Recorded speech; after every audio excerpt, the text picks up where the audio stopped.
Hello everyone, मैं हूं doctor Deepti और आपका मेरे यूट्यूब चैनल पे बहुत बहुत स्वागत है। फ्रेंड्स, आज की इस वीडियो में मैं रेकवेक की जो हमारी सीरीज चल रही है, कुछ दिनों के लिए मैंने ब्रेक लिया हुआ था। उसके पीछे कारण क्या था मैं उसको आपसे जरूर शेयर करूंगी, लेकिन आज ज्यादा टाइम वेस्ट ना करते हुए हम सबसे पहले जानेंगे कि R32 के बारे में। तो हमने जैसे कि मैंने बताया कि डॉक्टर रेकवेक की जो सीरीज थी, मेडिसिन की सीरीज थी, उसमें हम 31 तक की मेडिसिन के बारे में जान चुके हैं। उसकी सारी ही मेडिसिन को मैंने एक्सप्लेन कर चुकी हूँ, 31 तक की मेडिसिन को। तो आज के इस वीडियो में हम R32 के बारे में, उसके इंडिकेशंस के बारे में जानेंगे कि आखिर R32 को हम उपयोग कहाँ कर सकते हैं और किस तरीके से कर सकते हैं। तो ज्यादा टाइम वेस्ट ना करते हुए चलिए आगे बढ़ते हैं और शुरू करते हैं। तो जैसा कि हम सभी जानते हैं कि आम इंसान जो होता है, जैसे कि हम सभी होते हैं, उनको स्वेटिंग की प्रॉब्लम होती है। हर किसी को पसीना आता है अगर हम थोड़ा सा वर्क कर लेते हैं या ज्यादा एक्सर्शन कर लेते हैं। वातावरण की वजह से, बहुत सारे कारणों की वजह से हमें स्वेटिंग होती है, जो कि एक नॉर्मल प्रोसेस होती है। इसमें कोई भी एबनॉर्मल चीजें नहीं होती। लेकिन कई लोगों को हद से ज्यादा पसीना आता है, फिर चाहे वेदर कैसा भी हो, चाहे वातावरण कैसा भी हो, ठंडा हो चाहे गर्म हो, उन्हें एक्सेसिव अमाउंट में स्वेटिंग होती है।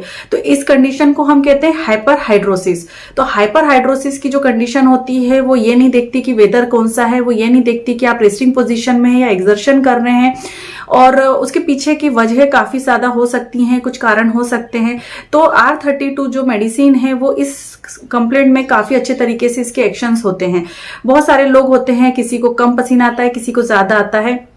तो जिन पेशेंट को बहुत ज्यादा पसीना आता है तो वो मानसिक तौर पर मेंटली बहुत ज्यादा डिस्टर्ब रहते हैं, क्योंकि बहुत सारे पेशेंट को देखा होगा, मेरे पास में भी ऐसे कई पेशेंट आए हैं जो कहते हैं कि हमारे हथेलियों में बहुत ज्यादा पसीना आता है, और जब हम देखते हैं तो उनका हाथ पूरा गीला होता है, ऐसा लगता है जैसे अभी जस्ट वो हैंड वॉश कर आए हैं। काफी ज्यादा स्वेटिंग होती है। और कुछ पेशेंट होते हैं जिनको पैरों के तलवे में जो है बहुत ज्यादा पसीना आता है। अगर हमने शॉक्स पहने हुए हैं तो हमें पसीना आना स्वाभाविक है, और गर्म वेदर है तो ठीक है। लेकिन उनको नॉर्मली बहुत ज्यादा, उनके जो फुट होते हैं काफी ज्यादा गीले होते हैं, हथेलियों में ज्यादा पसीना होता है, और ये बहुत ज्यादा डिस्टर्बिंग सिचुएशन होती है कई लोगों के लिए। जहां हम बात कर रहे हैं हाइपरहाइड्रोसिस के बारे में, तो यहाँ पे दो तरीके से हम इसको डिस्क्राइब कर सकते हैं, या इसको हम टाइप्स में डिवाइड कर सकते हैं। तो फोकल हाइपरहाइड्रोसिस हो सकता है और जनरलाइज हाइपरहाइड्रोसिस हो सकता है। जनरलाइज हाइपरहाइड्रोसिस में ऐसा होगा कि आपके पूरे शरीर में सामान्य से ज्यादा, नॉर्मल से भी ज्यादा स्वेटिंग होती है, तो उसको हम जनरलाइज्ड हाइपरहाइड्रोसिस की कैटेगरी में रखते हैं। और जब आपको किसी पर्टिकुलर पार्ट में, आपके बॉडी के किसी पर्टिकुलर पार्ट में अगर स्वेटिंग बहुत ज्यादा होती है, अधिक मात्रा में होती है, तो उसे हम फोकल हाइपरहाइड्रोसिस भी कहते हैं। जैसे कि मैंने पहले ही बताया कि आपके हथेलियों में, आपके पैरों के तलवों में बहुत ज्यादा स्वेटिंग हो रही है, तो ये फोकल कहलाता है। कभी कभी बहुत सारे पेशेंट ऐसे होते हैं जिनके अंडर आर्म्स में काफी ज्यादा स्वेटिंग होती है, कभी कभी उसमें गंध भी बहुत ज्यादा होती है, जो कि काफी डिस्टर्बिंग होती है।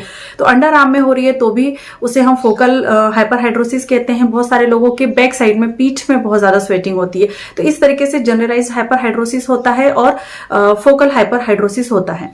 कारणों की बात करें या उसके कॉजेस की बात करें, तो ये एक जेनेटिक कॉज भी हो सकता है। अगर आपके परिवार में किसी को हाइपरहाइड्रोसिस की समस्या है, तो आनुवंशिक तौर पर आपको भी ये बीमारी जो है, या ये समस्या जो है, इसको बीमारी तो नहीं कहेंगे, लेकिन एक तरीके का लक्षण, एक समस्या है जो हो सकती है। तो ये कारण भी हो सकती है।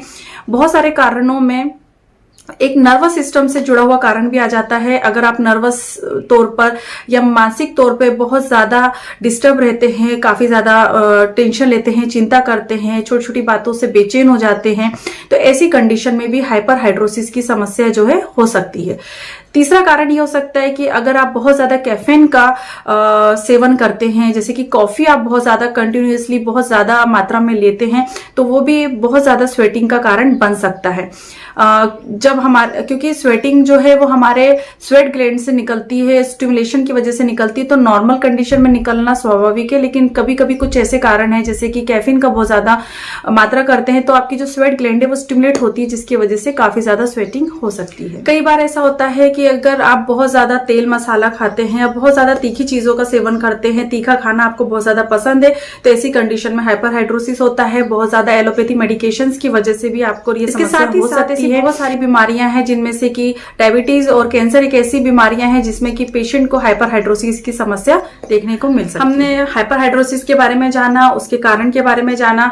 बात करें लक्षणों की तो ये अपने आप में ही एक सिम्टम है, एक लक्षण है कि बहुत ज्यादा अधिक मात्रा में स्वेटिंग होना, बहुत ज्यादा आपके तलवे जो हैं या हैंड जो हैं वो बहुत ज्यादा नम उसमें बनी रहना, पसीना बहुत ज्यादा आना, ये अपने आप में एक अपना लक्षण होता है।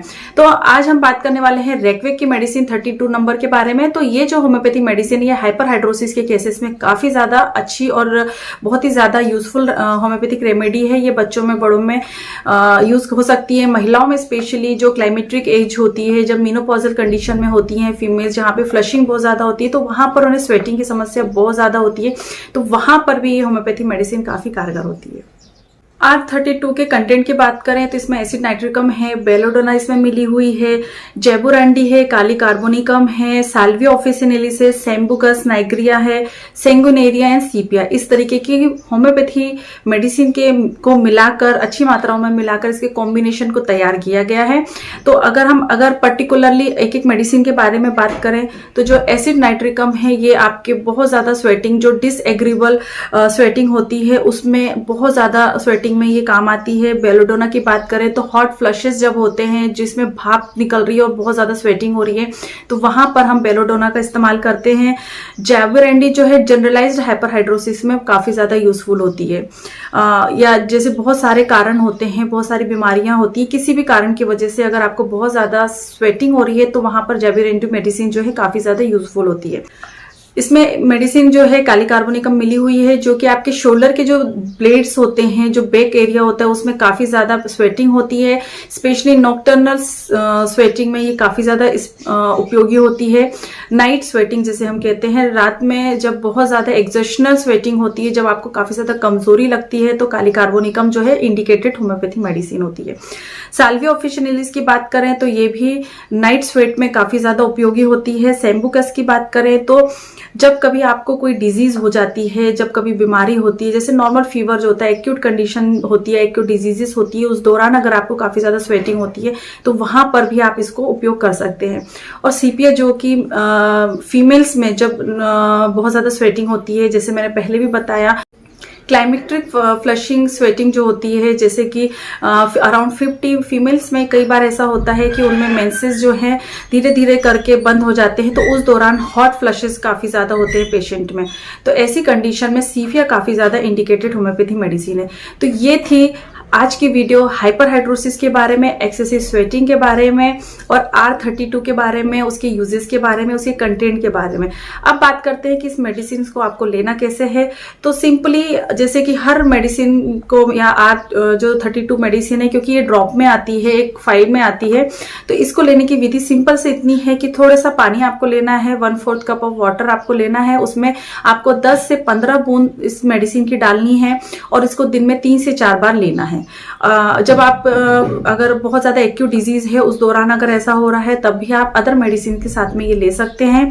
फीमेल्स में अगर मेनोपॉजल एज में है और काफी ज्यादा हॉट फ्लशेस होते हैं और क्लाइमेट्रिक फ्लशिंग विथ स्वेटिंग होती है, तो ऐसी कंडीशन में भी फीमेल 15 से 20 बूंद दिन में 3 से 4 बार ले सकती हैं। साथ में R10 जो मेडिसिन है, जो कि क्लाइमेट्रिक होम्योपैथी मेडिसिन है रेक्वेक की, उसकी वीडियो ऑलरेडी मैंने अपलोड की हुई है, मैं आई बटन पे शो कर दूंगी या फिर उसकी लिंक जो है डिस्क्रिप्शन बॉक्स में दे दूंगी, तो वो भी आप जाके जरूर देखिए। तो उस मेडिसिन के साथ में भी आप ये मेडिसिन को ले सकते हैं। जैसे कि मैं हर बार बताती हूँ, 2 मेडिसिन के बीच में हमेशा आपको 10 मिनट का गैप, मैक्सिमम 10 मिनट का गैप आपको जरूर रखना चाहिए। सो फ्रेंड्स, आशा करती हूँ कि आपको आज की ये वीडियो पसंद आई होगी। अच्छी लगी है तो लाइक करिए, शेयर करिए, सब्सक्राइब करिए मेरे चैनल को, और इसी तरह मैं अच्छी अच्छी नॉलेजेबल वीडियोस लेकर आती रहती हूँ। इसके बाद मिलूंगी मैं नेक्स्ट वीडियो में। तब तक के लिए बाय बाय, अपना ध्यान रखें, खुश रहें, धन्यवाद।